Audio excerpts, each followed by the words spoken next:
कहते हैं पत्नी अगर चाहे तो खुशियों को चार चांद लगा दे सकती है। अगर वही चाहे तो वैसी खुशियों को नज़र लगा सकती है। वैसे ही आज की इस घटना में एक शादीशुदा महिला अपने पति को छोड़ एक ठेकेदार से दिल लगा बैठती है, जिसमें दो लोग इस दुनिया को छोड़कर चले जाते हैं। सो नमस्कार, मैं करण राज, आप देख रहे हैं अनोखी अपराध। वैसे तो ये घटना जो है नोएडा उत्तर प्रदेश की है, लेकिन इस घटना की शुरुआत होती है उत्तर प्रदेश के एक छोटे से गांव से। उसी गांव का रहने वाला हर्ष, जो नोएडा में अच्छी फैक्ट्री में अच्छे पोस्ट पर जॉब कर रहा होता है। दिन जो था बहुत ही अच्छे से गुजर रहा होता है हर्ष का। हर्ष के पास उसके माता पिता कॉल करते हैं गांव से कि बेटा तुम अब शादी कर लो, मैंने तुम्हारे लिए एक लड़की देखी है, नाम है नेहा, उम्र 25 साल है। तुम शादी कर लोगे, तुम अकेले वहाँ पर रहते हो, तुम्हें खाना बनाने में दिक्कत आती होगी, जो तुम्हारे खाना बनाए कर देगी और तुम्हें वहाँ पर ध्यान रखेगी। जो हर्ष होता है वह कहता है पिताजी आप जैसा चाहो वैसा मैं करने को तैयार हूँ। इस बात को कहते ही जो हर्ष के माता पिता होते हैं वह उसकी शादी बहुत ही धूमधाम से करा देते हैं। शादी हो जाने के बाद नेहा और हर्ष दोनों कुछ दिन तक गांव में रहते हैं। गांव में कुछ दिन रहने के बाद वह दोनों वहां पर चले जाते हैं नोएडा, जहां पर हर्ष काम कर रहा होता है। जब दोनों वहां पर पहुंचते हैं, हर्ष एक घर में ले जाता है अपनी पत्नी नेहा को। वहां पर जाते ही नेहा जो होती है उस घर को देखना शुरू कर देती है। वह घर बहुत आलीशान था, बहुत बड़ा घर था। उस चीज़ को देखकर नेहा कहती है कि यहाँ पर हम दोनों सिर्फ रहने वाले हैं, ये घर किसका है। जो हर्ष होता है वह कहता है कि ये घर जो है वह मेरे दोस्त का है, जो मेरे साथ ही काम किया करता है। ऊपर वाले फ्लोर पर मेरा दोस्त अजय और उसकी पत्नी रूही रहा करती है, और नीचे हम लोग यहीं पर कुछ दिन रहेंगे। उसके बाद कहीं पर अपार्टमेंट अच्छा मिलेगा, उसके बाद यहाँ से हम लोग वहाँ पर शिफ्ट हो जाएंगे। इतना कहते हुए हर्ष जो होता है वो अपने बैग को उठाता है और जाने लगता है। तभी उसकी पत्नी नेहा जो होती है वह कहती है हम लोग हनीमून पर कब जाने वाले हैं, तो तुम तो कहे थे कि मुझे हनीमून पर बहुत ही जल्द ले जाओगे। हर्ष कहता है शादी की वजह से बहुत दिन कंपनी से हमने छुट्टी ले ली है, कभी और मौका मिलेगा तो हम जरूर चलेंगे, जो कभी छुट्टी मिल जाएगी तो। इतना कहते हुए वह अपने रूम को जाने लगता है। तभी उसकी पत्नी नेहा जो होती है उसके हाथों को पकड़ लेती है और कहती है कि चलो हनीमून पर तो कभी और चलेंगे, जो अभी मुझे हनीमून यहीं पर मनाना है।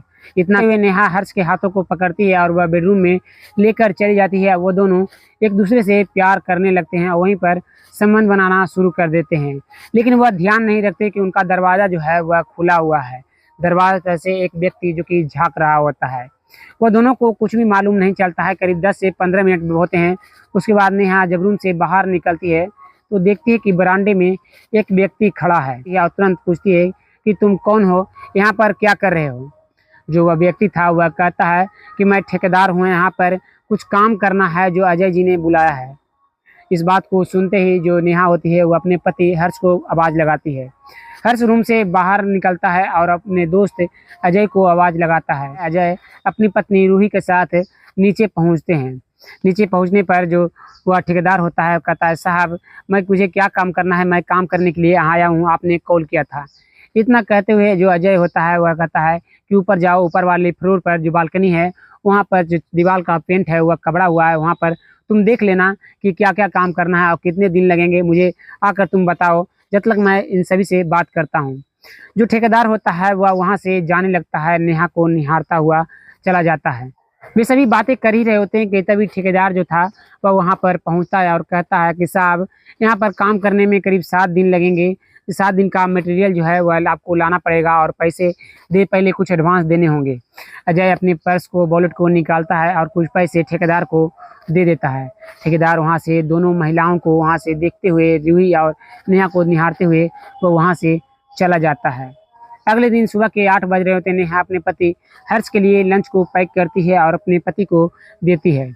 और तभी वहाँ पर ठेकेदार वहाँ पहुँचता है और उसे जाते हुए सीढ़ियों से उसे निहारता हुआ जा रहा होता है। नेहा भी उसे देखती हुई जा रही होती है। दोनों की नज़रें वहाँ पर मिल रही होती है। हर्ष घर से अपने काम पर चला जाता है। ठेकेदार दूसरे फ्लोर के बालकनी में जब पहुँचता है तो अजय की पत्नी रूही जो थी वह फूलों में पानी दे रही होती है।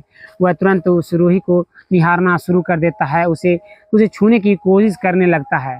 लेकिन रूही जो होती है वह समझ जाती है कि उसकी नीयत जो है ठेकेदार की वह सही नहीं है। वह तुरंत वहाँ से चली जाती है।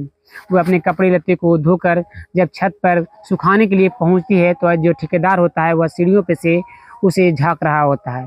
इस चीज़ को देखकर जो रूही होती है वह समझ जाती है और उसे आगाह करने के लिए वह तुरंत पूछ देती है कि ठेकेदार तुम यहाँ पर क्या कर रहे हो। जो ठेकेदार जो था वह अकचमा जाता है, समय कहता है मुझे पानी पीना है, मैं पानी पीने के लिए यहाँ पर आया था, मैं पानी को ढूंढ रहा हूँ कि कहीं पर पानी मुझे पीने के लिए मिल जाए। इस बात को सुनते ही रूही जो होती है वह कहती है जाओ दाहिने तरफ जो है प्यूरीफायर लगा हुआ है, वहाँ पर जाकर तुम पानी पी लो। इतना कहते ही ठेकेदार वहाँ से चला जाता है। रूही अपने काम को करते हुए रहती है। शाम के करीब 4 बज रहे होते हैं। ठेकेदार मुंह कान को धोने के लिए नीचे पहुँचता है। वहाँ पर पहुँचकर अपने मुंह कान को धोने लगता है। नेहा जो होती है वह बरामदे में बैठकर पेपर को पढ़ रही होती है। नेहा जो थी वह ठेकेदार को देखती जा रही होती है। ठेकेदार अपने कपड़ों को उठाता है तो वह जो नेहा थी वह देखती है कि ठेकेदार का शरीर जो है वह सुडौल है। वह देखती हुई नेहा जा रही होती है। जो इधर ठेकेदार था वह अपने मुंह कान को धोता है, शरीर को धोता है, जहाँ पर पेंट लगे हुए थे वह छुड़ाता है और वहाँ से वह अपने कपड़े को पहनकर वह जाने लगता है। तभी उसकी नज़र नेहा पर पड़ती है जो कि उसे छिप कर देख रही होती है। ठेकेदार जो था वह मुस्कुराता हुआ वह वहाँ से चला जाता है। अगले दिन सुबह के 8 बज रहे होते हैं। हर्ष और अजय दोनों अपने काम पर चले जाते हैं। अजय काम पे जाते ही जो ठेकेदार था और घर पर पहुंचता है और आते ही वह नेहा के पास जाता है और कहता है मुझे प्यास लगी है, एक गिलास क्या पानी मिलेगा। जो नेहा होती है वह किचन में जाती है और एक गिलास पानी लेकर आती है और उसे देती है। जो ठेकेदार था वह पानी पीते हुए उसे निहारता हुआ जा रहा होता है। नेहा भी उसे निहारती हुई जा रही थी। दोनों की आंखें मिल रही थी लेकिन दोनों एक दूसरे से कुछ भी बात नहीं करते हैं। नेहा जो थी वह वहाँ से चली जाती है। वहाँ से जाते ही जो ठेकेदार था वो अपने काम करने के लिए छत पर चला जाता है। शाम के करीब 4 बजते हैं। फिर से वह मुंह कान को धोने के लिए नीचे पहुँचता है और फिर से अपने कपड़े को उतार कर वह मुंह कान को धोना, शरीर को धोना शुरू कर देता है। नेहा ये सब बरामदे में खड़ी होकर देख रही होती है। तभी नेहा और ठेकेदार की नज़र मिलती है। ठेकेदार उसी हालत में उसके पास पहुंचता है और उसकी हाथों को पकड़कर अपने दिल पर रखता है और कहता है क्या तुम मुझे पसंद करती हो। नेहा तो पहले हिचकिचाती है और वह वहाँ से जाने लगती है। तभी जो ठेकेदार था वह कहता है कि अगर तुम मुझे पसंद नहीं करती हो तो मैं चला जाता हूँ।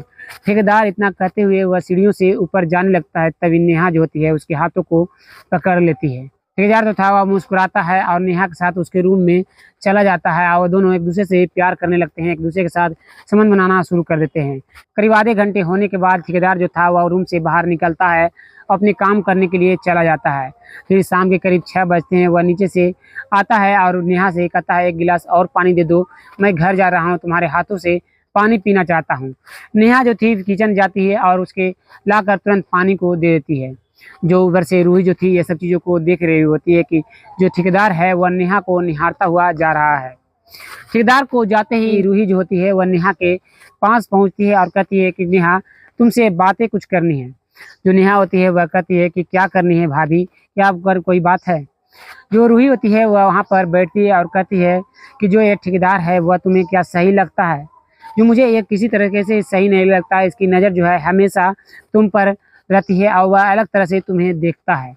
जो इस बात को सुनते ही जो नेहा होती है वह मूड़ी को झुकाकर सब्जियों को काटती हुई जा रही होती है। जो रूही अजय की पत्नी होती है वह कहती है कि नेहा इस शहर में तुम नई हो, अभी इस शहर के बारे में तुम नहीं जानती हो। ऐसे ऐसे तुम्हें 1000 लड़के यहाँ पर शहर में मिलेंगे, तुम्हारे साथ नज़र भी डालेंगे, तुम्हारे से प्यार करेंगे और फिर जाकर तुम्हें छोड़ दिया करेंगे। जो इन सब से तुम बच के रहना।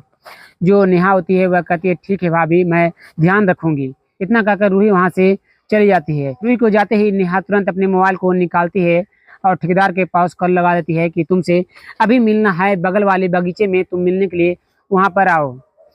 नेहा जो होती है वह वहाँ पर पहुँचती है तो जो ठेकेदार था वह पहले से आकर वहाँ पर बैठा हुआ था। वह वहाँ पर पहुँचती है और कहती है कि जो रूही है वह हम दोनों को समझ चुकी है कि तुम जो है मुझ पर ध्यान रखते हो, मुझसे बातें करने की कोशिश करते हो, मुझसे बातें करते हो, जो उसे सही नहीं लगता है, कहीं मेरे पति को वो ना बता दे।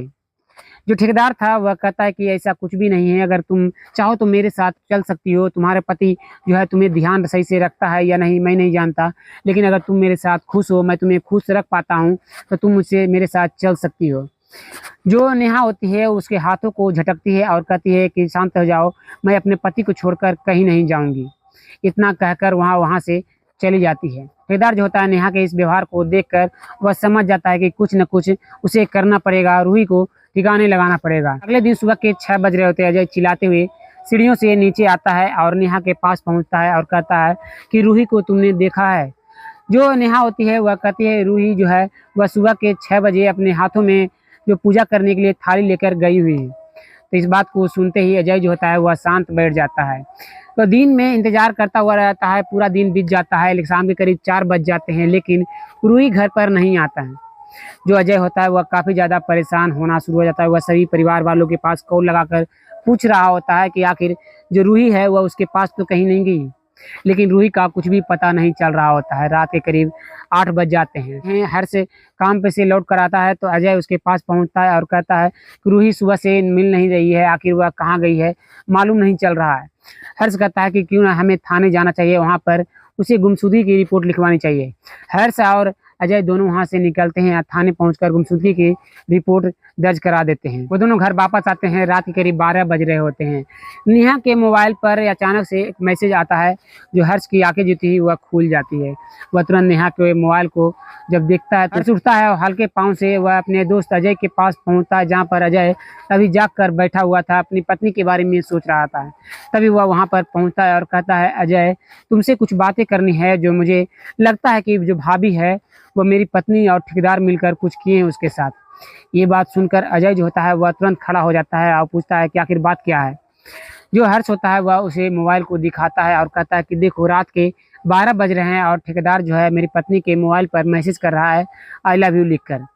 जो जरूर कुछ न कुछ ठेकेदार और मेरी पत्नी के बीच है। अगले दिन होता है। अगले दिन होते ही ठेकेदार जब काम पर पहुंचता है तो वह जो दोनों होते हैं अजय और हर्ष दोनों ठेकेदार के पास पहुंचते हैं और कहते हैं कि तुम्हें चलो हम लोग छत पर बात करेंगे। ठेकेदार के साथ वह दोनों ऊपर पहुंचते हैं और उस मैसेज को दिखाते हैं। जो ठेकेदार था वह कहता है हर्ष को कि तुमसे तुम्हारी पत्नी खुश नहीं होती है, तभी तो वह मेरे प्यार में पागल हो चुकी है और वह मुझसे प्यार करने लगी है। इस बात को सुनते ही हर्ष होता है वह गुस्से में हो जाता है। जो अजय होता है वह कहता है कि कुछ नहीं करो, इसे यहाँ से जाने दो, यहाँ से इससे लड़ाई झगड़े करने से कोई फ़ायदा है नहीं। जो ठेकेदार होता है वह वहाँ से गाना गाते हुए चला जाता है। उसी शाम के करीब 7 बज रहे होते हैं। ठेकेदार शराब पीकर अपने घर को जा रहा होता है। इधर से जो था वह ताक में लगा हुआ था कि ठेकेदार को इस दुनिया से अलविदा कर दे। ठेकेदार की नज़र हर्ष पर पड़ती है। वह हर्ष जो होता है वह उसकी ओर लपकता है। तभी जो ठेकेदार था वह अपने हाथों में उसे उठाता है और नीचे ज़मीन पर दे मारता है और उसे इस दुनिया से अलविदा कर देता है। अगली सुबह होते ही अजय नीचे पहुँचता है, हर्ष को ढूंढना शुरू कर देता है, लेकिन हर्ष कहीं भी मिल नहीं रहा होता है। अजय जो था वह उसी के पत्नी नेहा के पास पहुंचता है और पूछता है कि आखिर जो है हर्ष कहाँ है। जो नेहा थी वह कहती है मुझे मालूम नहीं, वह कल रात से ही वह घर पर नहीं आए। तो इस बात को सुनते ही अजय जो था वह समझ जाता है कि ठेकेदार और उसकी पत्नी मिलकर जरूर हर्ष के साथ भी कुछ किए हों। वह तुरंत वहाँ से निकलता है और सीधे थाने पहुँचता है और वह सारी बातों को थानेदार को बता देता है। थानेदार को लेकर अपने घर पर पहुंचता है, जहां पर नेहा जो थी आराम से बैठकर मोबाइल पर बातें कर रही होती है। जो अजय था वह कहता है कि देखिए साहब सुबह से इसका पति मिल नहीं रहा है और ये आराम से है जो कि मोबाइल पर लगी हुई है। जो पुलिस वाले थे वह तुरंत वहां पर पहुंचते हैं और उसे नेहा को कहते हैं कि आखिर तुम्हारा पति कहाँ है। नेहा पुलिस को देखकर खड़ी होती है और वह कहती है मुझे हर्ष से कुछ देर पहले ही बात हुआ है, जो हर्ष कहीं गया हुआ है। जो पुलिस वाले थे वह कहते हैं कि आखिर तुम्हारी बात हुई हो तो उसमें तो नंबर डायल होगा ही, तुम अपना मोबाइल दिखा दो। इस बात को सुनते ही जो नेहा होती है वह वहाँ पर रोने लगती है और तुरंत वह सारी चीज़ों को कबूलना शुरू कर देती है और जल्द ही ठेकेदार को भी पकड़ लिया जाता है। दोनों को थाने में लाकर पूछताछ की जाती है कि आखिर हर्ष और रूही जो है वह कहाँ है। जो ठेकेदार था वह कहता है कि मैंने जो दीवार लगा हुआ है बालकनी में उसी के पीछे जो वह दोनों दीवार में हैं। इस बात को सुनते ही पुलिस जो होती है उस दीवार को तुड़वाती है और उन दोनों को बाहर निकालती है, जो कि इस दुनिया से चले जा चुके थे। ठेकेदार और नेहा को उन्हीं के बयानों के अनुसार उम्र कैद की सजा हो जाती है। तो दोस्तों इस घटना में आपको किसकी गलती लगती है? क्या नेहा की गलती थी कि वह अपने पति को रहते हुए वह ठेकेदार से प्यार कर बैठी, या फिर ठेकेदार की गलती थी कि वह उन दोनों के ऊपर गलत नज़र डाल रहा होता है, या फिर उसके हर्ष की गलती थी कि अपनी पत्नी को वह सही से टाइम नहीं दे पा रहा होता है? आखिर किसकी गलती लगती है कमेंट में अपना राय जरूर दीजिएगा। फिर मिलते हैं एक और वीडियो में, तब तक के लिए धन्यवाद। जय हिंद।